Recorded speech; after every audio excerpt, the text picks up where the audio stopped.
जो महिलाएं पहली बार माँ बन रही होती है ना, उनमें से अक्सर कई महिलाओं के हमारे पास प्रश्न आते हैं। कई बार महिलाएं पूछती हैं हमें कि मैम हम अपने बच्चे को दूध पिलाएंगे, अपने बच्चे को दूध पिलाने जा रही है, ब्रेस्ट फीड कराने जा रही हैं, तो क्या ब्रेस्ट की वजह से जैसे कि निपल बेबी के मुंह में है, वो सक कर रहा है, लैचिंग कर रहा है, तो उससे ब्रेस्ट अगर से उसका नोज का पोर्शन कवर हो गया है तो कहीं उसकी सांस आना बंद तो नहीं हो जाएगी, कहीं उसमें कोई प्रॉब्लम तो नहीं हो जाएगी, उसके रेस्पिरेशन में कोई दिक्कत तो नहीं रहेगी, क्योंकि फर्स्ट एक्सपीरियंस है तो डाउट्स भी बहुत होते हैं, बहुत सारे प्रश्न आते हैं दिमाग में, मन में।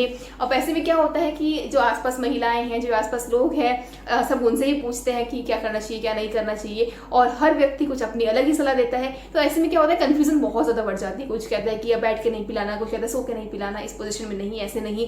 तो करना क्या होना चाहिए, एग्जैक्ट समझ तो होना चाहिए ना कि क्या करना है, क्या नहीं करना है, किस तरह से बेबी को फीड कराना है, किस समय नहीं कराना है, कितने आवर्स का गैप रखना है, फीड कराने के बाद क्या करना चाहिए, कब नहीं करना चाहिए, कैसे पता चलेगा कि आपका बच्चा भूखा है या नहीं है, या प्रॉपर पेट भर गया, क्योंकि बच्चा तो बोल नहीं रहा है। हमें तो उसके सारे जो एक्टिविटीज कर रहा है बच्चा, जो बॉडी की जो सिम्टम्स दे रहा है, हमें तो उसी को ही समझना पड़ेगा ना।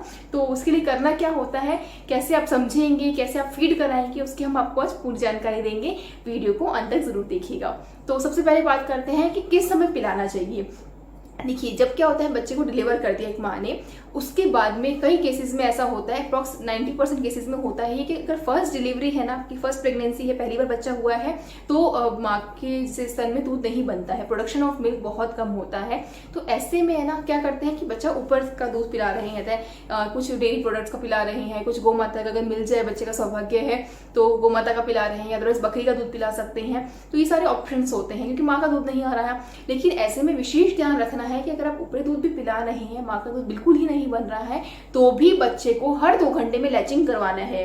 लैचिंग मतलब बच्चे को माँ के पास लेके जाना है, ब्रेस्ट के पास लेके जाना है, उसे ट्राई करवाना है, जिससे क्या होगा, बच्चे को भी आदत रहेगी, बच्चा भी उस कंटिन्यूटी को फॉलो कर पाएगा, उसको सक करने की हैबिट बनी रहेगी, और माँ के जो ब्रेस्ट में जो हार्मोन्स है, जो हार्मोन्स बनाते हैं, जो मिल्क का प्रोडक्शन करते हैं, वो भी एक्टिव होंगे और ज्यादा काम करेंगे, प्रॉपर रिस्पॉन्स करेंगे। तो क्या करना है, सबसे पहले क्या विशेष ध्यान रखना है कि हर 2 घंटे बाद में बच्चे को माँ के पास लेके जाना है, ब्रेस्ट फीड करवाना ही करवाना है, चाहे दूध बने चाहे ना बने, चाहे सिर्फ ट्रांसपेरेंट 1-2 ड्रॉप आ रही हो, या फिर हो सकता है कि दूध येलो आ रहा है, व्हाइट आ रहा है, कभी होता है ग्रीनिश ब्लूइश कलर भी हो रखा होता है, कोई मैटर नहीं करता, हार्डली नॉट मैटर्स। बस आपको बच्चे को माँ के पास लेके जाना है और हर 2 घंटे में लैचिंग करवाना है। तो पहला विशेष ध्यान ये रखा। दूसरी बात करते हैं हम कि पोजीशन क्या होनी चाहिए। अब आप बैठ के पिलाएं या सो के पिलाएं, देखिए आप किसी भी पोजीशन में पिला सकते हैं, कोई प्रॉब्लम नहीं है। अगर माँ बैठ के पिला पा रही है, कोई दिक्कत नहीं हो रहा, तो आप बैठ के पिला दीजिए। यूजली क्या होता है कि जब नॉर्मली डिलीवरी करते हैं तो वजाइना पे प्रेशर रखा होता है, दर्द हो रहा होता है, बच्चेदानी का मुंह खुला हुआ होता है, उस समय जब पेन ज्यादा होता है ना, तब हम अगर माँ कंफर्ट नहीं है बैठ के पिलाने में, तो आप सो के पिला दीजिए। अगर आपको दर्द नहीं हो रहा है, आप बैठ के कंफर्ट है, तो बैठ के पिला दीजिए। अब दोनों में ध्यान क्या रखना है कि जब बच्चे को आप सक करवा रहे हैं ना, तो जो एरोला है, एरोला मतलब सिर्फ निप्पल मुंह में नहीं होना चाहिए बच्चे के, जो निप्पल के आसपास का जो ब्लैक पोर्शन होता है ना, जो सर्कुलर पोर्शन में जो ब्लैक कलर का पोर्शन होता है ब्रेस्ट के आसपास का, वो भी बच्चे के मुंह के अंदर होना चाहिए। यूजुअली क्या गलती करती हैं, कई महिलाएं सजेशन देती हैं या कई महिलाएं हमसे पूछती है कि मैम हम क्या करते हैं, फिंगर से पकड़ते हैं, जैसे 2 फिंगर से ना ब्रेस्ट को पकड़ते हैं, निप्पल पकड़ के बच्चे के मुंह में डाल रहे हैं, तो ऐसे हम सक करवा रहे हैं बच्चे को। तो ये तरीका बिल्कुल गलत है, ऐसे सक नहीं करवाना है। बच्चे को एरोला भी उसके मुंह में, अगर फिंगर से पकड़ रहे हैं कोई इशू नहीं है, आप पकड़ लीजिए, बट सिर्फ निप्पल मुंह में नहीं होना चाहिए, एरोला भी बच्चे के मुंह में होना चाहिए, जिससे वो प्रॉपर सक कर पाएगा। तो इस बात का विशेष ध्यान रखना है, ठीक है।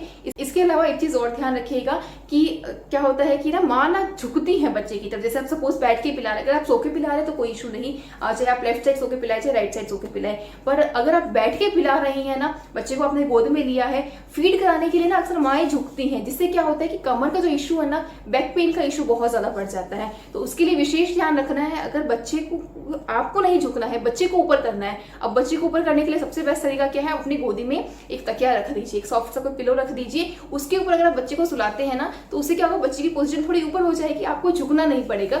हमेशा ध्यान रखना है, फीड कराते हुए कमर को बेंड नहीं करना है, आपकी बैक स्ट्रेट रहनी चाहिए। अगर आप बैठ के पिला रहे हैं और सो के पिला रहे हैं तो कोई इशू नहीं है, आप नॉर्मली सो के बच्चे को फीड करा सकते हैं, फिंगर से पकड़ सकते हैं, लेकिन एरोला मुंह में होना चाहिए, चाहे आप बैठ के पिलाए चाहे सो के पिलाए। इस बात का आपको विशेष ध्यान रखना है। तो अपोजिशन में भी आपको कोई डिस्टर्ब वो समझ ऐसा कुछ नहीं रहा होगा डाउट कि कैसे फीड पर आना है, और बच्चे को सांस में कोई प्रॉब्लम नहीं होगा, वो नॉर्मली ब्रीथ कर पाएगा, उसके लिए आपको नहीं सोचना है। ठीक है, अब उसके बाद में अपने फीड करा दिया, सब कुछ हो गया। फीड कराने के बाद में आपको विशेष ध्यान क्या रखना है कि बच्चे को आपको शोल्डर पे लेना है, उसकी बैक को हल्का सा रब करना है। कितना 15 से 20 सेकेंड्स इतना इनफ होता है। तो उससे क्या होता है, बच्चे को बब आ जाती है। यूजुअली बच्चे के ना जब फीड करता है ना बच्चा, तो बहुत ही स्पीड में कर रहा होता है, तो उससे क्या होता है कि कुछ वो ना एयर को भी अंदर ले लेता है बॉडी में। अब उसकी प्रॉब्लम क्या होती है, अगर आप उसको बब नहीं दिलवा रही हैं, मतलब अपने बैक पे से शोल्डर पे लेके उसके बैक पे हल्का सा मसाज नहीं कहूँगी मैं, से हल्का सा से हाथ नहीं घुमाया है, तो वो कई बार हल्का सा वो वॉमिट कर देता है, दूध बाहर फेंक देता है। तो वो चीज़ ना हो बच्चे के साथ में, तो उसके लिए हमें हल्का सा उसको शोल्डर पे लेके 15 से 20 बार ऐसे 20 सेकेंड के लिए उसकी बैक पे ऐसे हाथ घुमाना चाहिए, जैसे वो बच्चा बब कर देता है। तो उस चीज़ का ध्यान रखें। अब एक बहुत ही विशेष ध्यान क्या होता है, कई महिलाएं कहती हैं कि मैम हमारा ना बच्चा एक साइड से ही पी रहा है, दूसरी साइड पीता ही नहीं है। उसको ना कंफर्ट यही है, मतलब लेफ्ट, किसी को लेफ्ट ब्रेस्ट का कंफर्ट हो रहा है, किसी को राइट ब्रेस्ट कंफर्ट हो रहा है बच्चे को, कि वो इसी साइड से वो सक कर रहा है, इसी साइड से वो फीड कर रहा है, लचिंग कर रहा है। ऐसा क्यों हो रहा है मैम? अगर आपने लेफ्ट साइड से फीड कराया है तो ध्यान रखिए कि लेफ्ट साइड का जो ब्रेस्ट है वो पूरा फिनिश हो जाए, उसके बाद आप राइट साइड ऑफर करें बच्चे को। पर अब उसमें भी क्या होता है, कई बार लेफ्ट साइड का ब्रेस्ट का मिल्क पिया, बच्चे ने पेट भर गया, वो राइट साइड का ले ही नहीं रहा। तो अगर ऐसी सिचुएशन भी होती है ना, तो कोई दिक्कत नहीं है। अब जब वो नेक्स्ट टाइम वो फीड करने के लिए आएगा ना, तो आपको राइट साइड का देना है। तो ये चीज आपको याद रख के फीड करवाना है कि दोनों ही ब्रेस्ट से आप उसको फीड करवाएं। अब इसमें क्या होता है, जब आप कहते हैं ना कि मैम नहीं ले रहा है, नहीं लेने का प्रॉब्लम क्या होता है कि बच्चे को उसमें नहीं है कि टेस्ट में, तो अच्छा वो कहते हैं कि मैम टेस्ट में डिफरेंस आ रहा होगा, इसलिए शायद एक साइड से ले रहा है, दूसरे साइड से नहीं ले रहा है। ऐसा नहीं होता, टेस्ट दोनों में सेम होता है, सेम चीज़ है, सेम क्वालिटी है। एक महिला ही तो बना रही है, इसको प्रोडक्शन कर रही है, तो अलग अलग थोड़ा ना कर रही होगी, सेम होता है टेस्ट क्वालिटी में, ऐसा कुछ नहीं होता। अब अगर वो नहीं कर रहा है ना बच्चा, उसका रीज़न क्या है कि आपने जो पोजीशन रखी है ना बच्चे की, वो उसके लिए कंफर्ट नहीं है। एक पोजीशन तो बहुत कंफर्ट है और दूसरी पोजीशन वो डिस्कम्फर्ट फील कर रहा है, तो आपको दूसरी पोजीशन में भी उसको वो कंफर्ट देना पड़ेगा। अगर आप नहीं देंगे तो आपके साथ प्रॉब्लम होगा कि ब्रेस्ट का साइज अनइवन हो जाएगा, और जिस ब्रेस्ट से आप फीड कम कराएंगे ना, उसमें मिल्क प्रोडक्शन बनेगा ही नहीं, धीरे धीरे कम होता जाएगा। इस बात का आपको विशेष ध्यान रखना है कि दोनों ही ब्रेस्ट से फीड कराना है, हर 2 घंटे बाद कराना है। ब्रेस्ट फीड कराते समय बैक को स्ट्रेट रखना है, बेंट नहीं होना है, कोई भी बॉडी में आपके पेन नहीं होना चाहिए। और सबसे इंपॉर्टेंट बात, जब भी ब्रेस्ट फीड कराए ना, एकदम स्ट्रेस फ्री होकर कराए। ये नहीं सोचना कि अरे मिल्क नहीं बन रहा है, मेरा बच्चा भूखा तो नहीं है, इतने मिल्क से मेरा बच्चे का पेट भर रहा है या नहीं भर रहा है। बच्चे का डाइट भी कम ही है, आप जितना मिल्क प्रोडक्शन कर रहे हैं वो इनफ है। अगर आप ज़्यादा स्ट्रेस लेंगे, बहुत ही ज़्यादा टेंशन लेते रहेंगे ना, तो मिल्क प्रोडक्शन और कम हो जाएगा। स्ट्रेस बिल्कुल नहीं रखना है और उस मोमेंट को एंजॉय करना है। बच्चे की लैचिंग को भी आप एंजॉय करेंगे ना, ट्रस्ट में जिस दिन आपने बच्चे की लैचिंग भी एंजॉय करने लग गए ना, जिस मोमेंट में, उस समय मिल्क का प्रोडक्शन अपने आप ही बढ़ने लग जाएगा। तो इस चीज़ का ध्यान रखना है। इसके अलावा किसी भी तरह का कोई स्वास्थ्य संबंधी प्रश्न है, आप हमारे संस्थान में संपर्क कर सकते हैं। आप हेल्पलाइन नंबर देख ही पा रहे होंगे स्क्रीन में। आप चाहे तो कमेंट्स में क्वेश्चंस पूछ सकते हैं, चाहे तो इस नंबर पे व्हाट्सएप कर सकते हैं, कॉल कर सकते हैं। ये नंबर आप ही की फैसिलिटी के लिए अवेलेबल कराया गया है संस्थान द्वारा। किसी भी तरह का कोई भी प्रश्न हो, आप संपर्क जरूर कीजिए। अपनी हर प्रॉब्लम का सॉल्यूशन हमारे संस्थान के एक्सपर्ट टीम से आप ले सकते हैं। धन्यवाद दोस्तों। जय गौ माता, वंदे मातरम।